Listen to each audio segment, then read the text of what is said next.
Nanay, ano tatanong sa kanila? Meron po pa kayong Bible.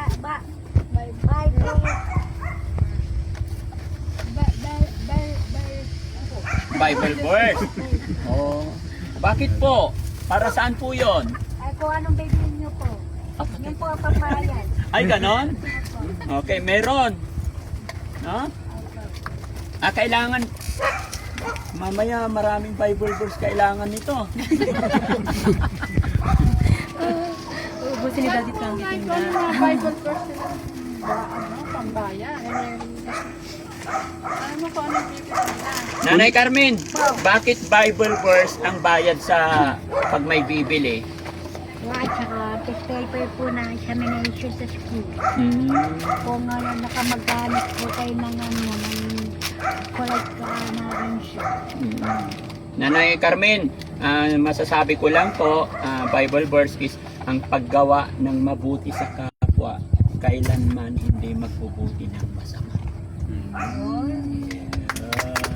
Diba? Okay. So, bibili ako ng Milo. Isa lang. Same pa kami ng binili ni Daddy Frankie. Titimpla ako mamaya eh.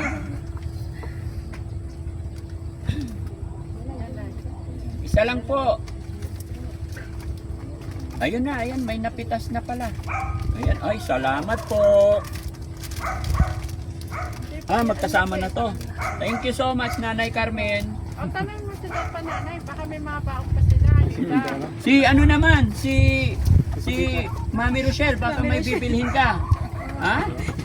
May bibilhin ka, kaya lang Bible verse ang pambayad. Okay na daw. Mahihain itong mga kasama ko.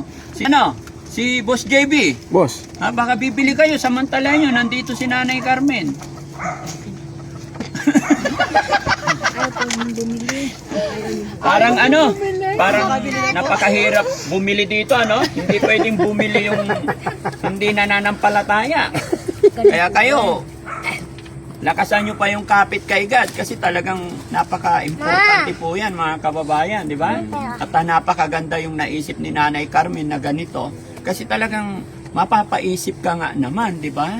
Which is ito yung kung sasariwain natin yung mga sinauna, hindi po importante yung pera.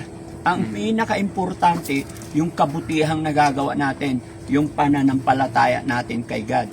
Dahil sabi nila, dumating tayo dito sa mundong ibabaw na walang wala.